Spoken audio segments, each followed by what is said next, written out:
আমরা এই ক্লাবের যে সভাপতি সেক্রেটারি আছে তাদের হাতে আমি তুলে দিতে চাই। আমরা যাইতেছি শাহপাড়া ঠাকুর দেখতে। শিবম রেডি, মনি রেডি,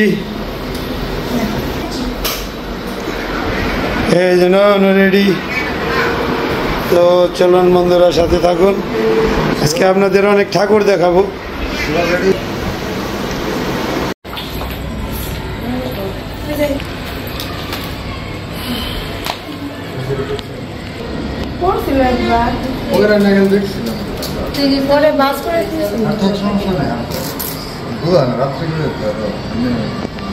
চলো চলো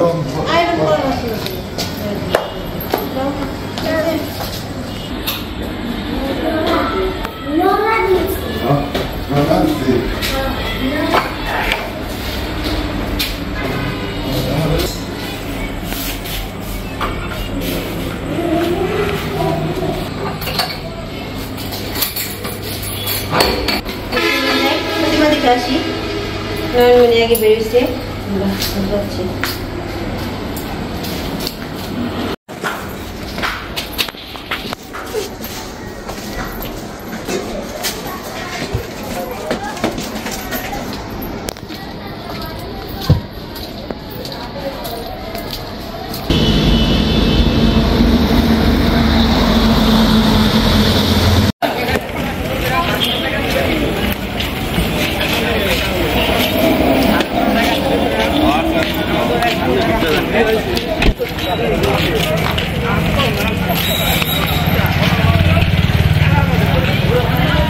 তো এই যে আমরা রেডি হয়ে বেরিয়ে আসছি। এখানে হচ্ছে সাপাড়া যাইতে নৌকা পার হইতে হয়, এখানে ব্রিজের খুবই দরকার, এই নদীটাই ব্রিজ করে দেওয়া খুবই প্রয়োজন। তো দেশের এই হাল, কেউ আর হাল ধরছে না, দেখা যাক ভবিষ্যতে কি হয়। প্রতি বছর অবশ্য নৌকা পারাপারি হয়, বেশ কয়েকবার এখানে দুর্ঘটনাও ঘটছে মারাত্মক রকম, সেটা আসলে পুজোর আনন্দটাকে পুরোই মাটি করে দেয় সেই রকম দুর্ঘটনাগুলো। তো যাই হোক, আমরা নৌকা পার হব, নৌকা পার হয়ে তারপর ওপার যাব। এটা হচ্ছে কুমুদিনী হসপিটালের ঘাট। এই যে আমার পিছনে গিয়ে দেখতে পাচ্ছেন, ওটা হচ্ছে কুমুদিনী হসপিটাল। হসপিটালের পাশেই হচ্ছে মানে নদী, নদীর সাথে হচ্ছে ঘাট। তো এটা লৌহজং নদী বলে এটাকে। তো এখন তো আর কিছু করার নেই, যাওয়ার হলে নৌকা পারাপার হতেই হবে। তো চলুন যাই, তারপর তাদের সাথে সবকিছু শেয়ার করবো আস্তে ধীরে। তো এখানে একটা ব্রিজ খুবই দরকার বললাম।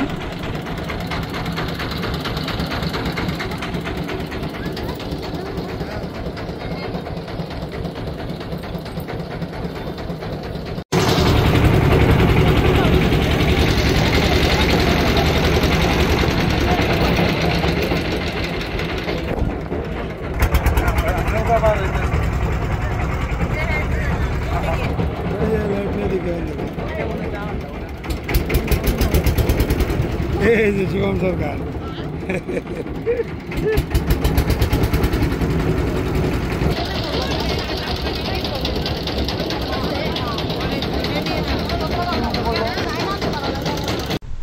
তো আমরা যে নদীর ঘাট পার হয়ে চলে আসছি শাহপাড়া, এটাকে বলা হয় শাহপাড়া। আমরা খুব ছোট থেকে এখানে প্রতিমা দেখতে আসি, কারণ আমাদের গ্রামে খুব বেশি পুজো হয় না, বড় জোর 5 থেকে 6টা, এর উপরে কখনোই দেখি না আমি। একদম এর থেকে বেশি যদি হয়েও থাকে কখনো খুব হলে 7টা, এর উপরে কখনোই আমাদের গ্রামে আমি পুজো দেখি নাই।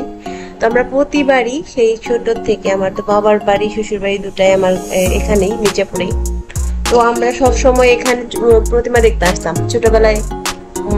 আমার মা বাবা কখনো আসে নাই, ওনারা আগের লোক, কিন্তু আমার বড় ভাই বৌদি, তারপর আশেপাশে দাদারা, মানে বোনরা, আমাদের ফ্রেন্ডরা মিলে আর কি আসতাম। তারপর বিয়ের পর অনেকবার মনির বাবুর সাথে আসছি, এর আগে একবার শ্বশুর শাশুড়ির সাথে আসছিলাম, এবার আমরা নিজেরা মেয়ের জামাইকে নিয়ে আসি। আসলে মানুষের জীবন ধাপে ধাপে ধাপে ধাপে পরিবর্তন হতে থাকে। ছোট থেকে আসতাম, এখন আমার বাচ্চারা ছোটতে আসতো, তারা বড় হয়ে গেছে, তাদের বিয়ে হয়েছে, আবার শিবম বড় হবে, বিয়ে হবে। ভগবান বাঁচিয়ে রাখলে, মা দুর্গার আশীর্বাদে যদি বেঁচে থাকে আর এভাবেই থাকে, পুজো যদি চলতে থাকে এরকম, তাহলে অবশ্যই শিবমও কখন ওর বাচ্চা কাচ্চা নিয়ে আসবে, আর এক সময় হয়তো আমরা থাকবো না, ওরা থেকে যাবে, তখন আসবে দেখবে। মানে এটা একটা স্মৃতি আর কি, মানে স্মৃতি, মানে বলে না স্মৃতিলিপি, মানে একের পর এক ঘটে যাওয়া, মানে সময়ের পর সময়, যুগের পর যুগ, এরকমই একটা। আর এই ধরনের স্মৃতিগুলা মনে পড়ে এখানে আসলে, মনে পড়ে সেই ছোটবেলার কথা। তখন পুজোর আমেজটা অন্যরকম ছিল। মানে পুজো আসার 15 দিন আগ থেকে মার্কেটিং নিয়ে ব্যস্ত, কে কিরকম জামা কিনলো, কে কেমন জুতা কিনলো, কিভাবে সাজবো, সপ্তমীতে কেমন, অষ্টমীতে কেমন, নবমীতে কেমন, মানে এগুলা চিন্তা ভাবনা করতে করতে দিন পার হয়ে যেত।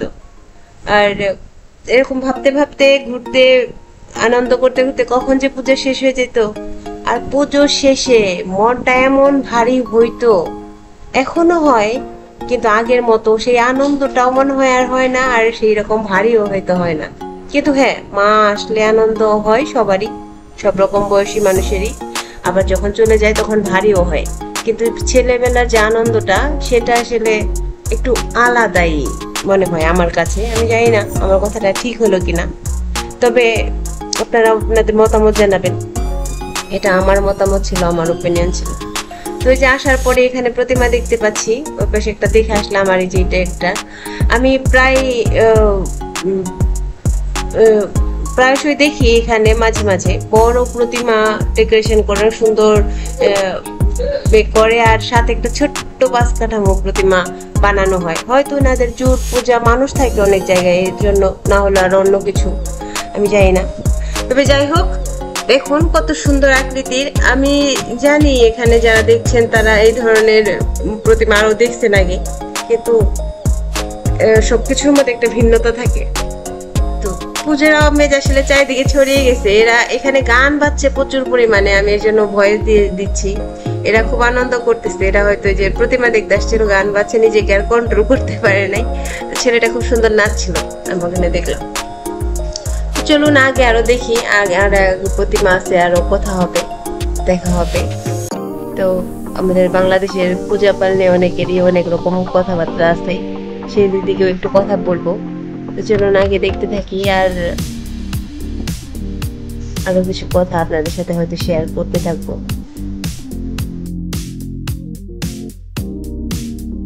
এটা হচ্ছে সেই বিশ্ববিখ্যাত খ্যাতিনামা একজন ব্যক্তি, যার বাড়ি, তার মন্দিরের প্রতিমা এটা, আর তার নাম হচ্ছেন দানবী রণদা প্রসাদ সাহা।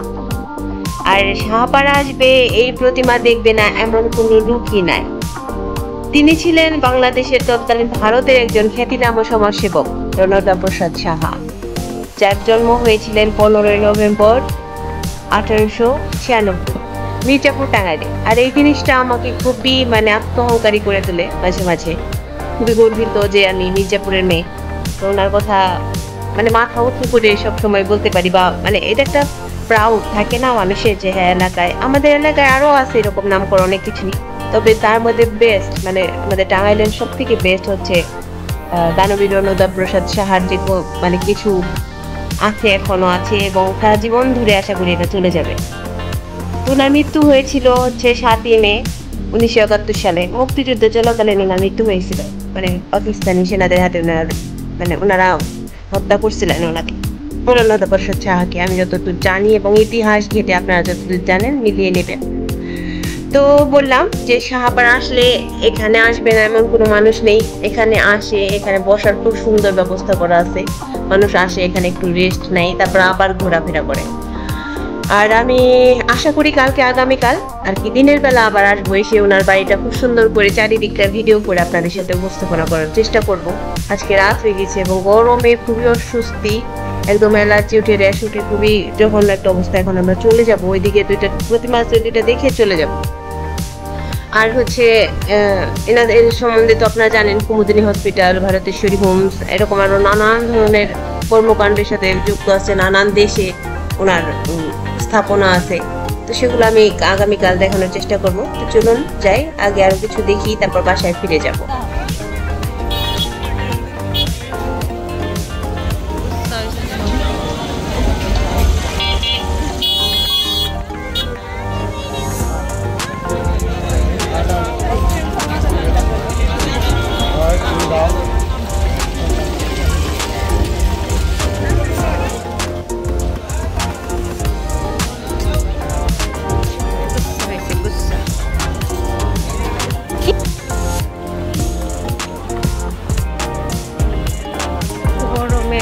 অস্বস্তি, খুবই অস্বস্তি। মানুষের ভিড়, গরম, ঘামে টামে অ্যালার্জি উঠে একদম শেষ।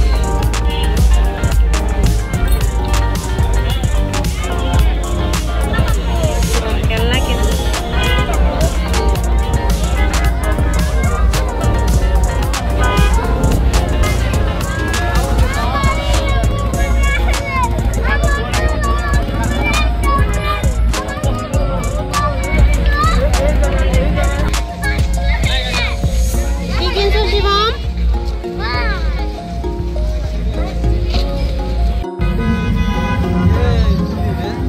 শিবম রে দেবো।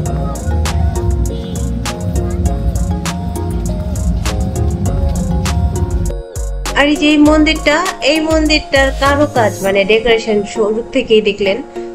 এবারের মানে আমি যতগুলা দেখলাম এটা হচ্ছে বেস্ট, মানে কারুকাজ, ডিজাইন, ডেকোরেশন, লাইটিং যেটাই বলেন। তার চলুন দেখি ভিতরে। আমি এটার গল্প শুনছি যে এই প্রতিমাটা মানে এবারকার নয়, শুধু যারা শাহপাড়া প্রতিমা দেখে মানে অনেক বছর ধরে এরকম প্রতিমা দেখেন, এত আকর্ষণীয় প্রতিমা। চলুন দেখি ভিতরে যেমন গল্প শুনছি ঠিক তেমনই কিনা। আমি চলেই যেতাম, কিন্তু ভাবলাম যে এটা দেখে যাই। আমি কালকে আবার আসবো দিনে বললাম, তখন দেখতাম, কিন্তু লাইটিং এর প্রশংসা শুনে ভাবলাম যে না, এখনই দেখে যাই। আর এখানে হচ্ছে আমাদের এখানে রাজনীতিবিদ একজন, আমাদের এখানে যিনি ইলেকশন করতে যাচ্ছে এমপির পজিশনে, উনিও আসছেন। উনি হয়তো কোনো কিছু বক্তব্য রাখবেন। চলুন প্রতিমাটাও দেখি এবং তাদের মানে ওনার বক্তব্যটাও আপনাদের সাথে শেয়ার করি। আর এর মধ্যে দিয়ে আমি শেষ করবো আজকের ভিডিও। আবার আগামীকাল দেখা হবে যদি মা দুর্গা ভালো রাখে। আগামীকাল আসবো দিনের বেলা ভালো করে ভিডিও করে আপনাদের সাথে আরও উপস্থাপনা করবো এবং আরও প্রতিমা আছে সেগুলো দেখানোর চেষ্টা করবো। তো ভালো থাকবেন সবাই, সুন্দর থাকবেন। আর যে দেখুন, সত্যি যেমন আমি শুনেছি তেমনই এত সুন্দর আকর্ষণীয় মানে প্রতিমা এবছর না, আমার দেখা বহু বছর ধরে এত সুন্দর প্রতিমা আমি দেখি না। আর এত সুন্দর ডেকোরেশন, কারুকাজ, চারিদিকটা খুব সুন্দর করে সাজাইছে। আর চলুন আগে দেখতে থাকুন এবং আমাদের মাননীয় এমপি মহাশয় ওনার বক্তব্য শুনতে থাকুন। আর হ্যাঁ, ভিডিও ভালো লাগলে অবশ্যই একটা লাইক, কমেন্ট এবং শেয়ার করতে ভুলবেন না। আগামীকাল পর্যন্ত ভালো থাকুন, সুন্দর থাকুন, সুস্থ থাকুন। আবার দেখা হবে। টাটা।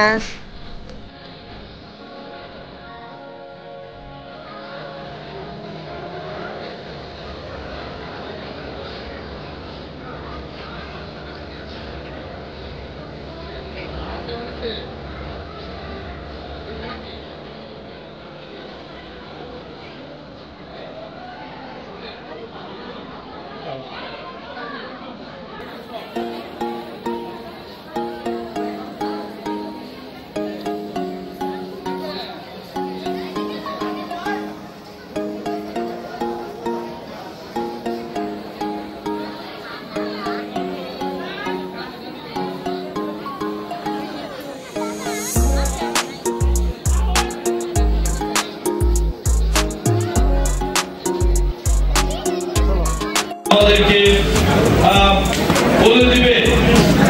আপনাদেরকে বলে দিবে এই যে ধর্মীয় উৎসব, এই ধর্মীয় উৎসবের যে আনন্দ আপনারা ব্যবস্থা করেছেন, আনন্দ পাচ্ছেন, আপনাদের সঙ্গে আমরা এই আনন্দ উপভোগ করতে আপনাদের পাশে এসে দাঁড়িয়েছি। আমরা আপনাদের পাশে আছি, আপনাদের পাশে থাকতে চাই। আপনাদের পাশে আগামী দিনে থেকে আমরা যাতে করে আমরা সকল ধরনের কর্মকাণ্ডে আপনাদের পাশে থেকে আমরা রাজনৈতিক কর্মী হিসাবে, সেরকম নাগরিক হিসাবে আমরা যে জনগণের জন্য রাজনীতি করি সেই প্রমাণ আমরা আমাদের কর্মকাণ্ড মধ্য দিয়ে রাখতে চাই। ধর্মীয় বোঝাইতে চাই না। এরপরেও আপনাদের এলাকায় সামাজিক সেখানেও আমাদের সহযোগিতা থাকবে। সাধারণ সম্পাদক পৌর বিএনপি মহাসিন এবং পৌর বিএনপির সিনিয়র সহসভাপতি জানিয়ে আমি জানাতে চাই যে পুরো কাজে আপনারা এই আবুল কালাম আজাদ আপনাদের পাশে আছে, আপনাদের পাশে থাকবে। আগামী দিনে উল্লেখযোগ্য কিছু ভালো ভালো কর্মকাণ্ড করে সামাজিকভাবে একটা শুভেচ্ছা সহযোগিতা আমরা এই ক্লাবের যে সভাপতি সেক্রেটারি আছে হাতে হাতে আমি তুলে দিতে চাই। ভিডিও করতেছি জীবন, যাও তাহলে আমার পেছন পেছন আসো।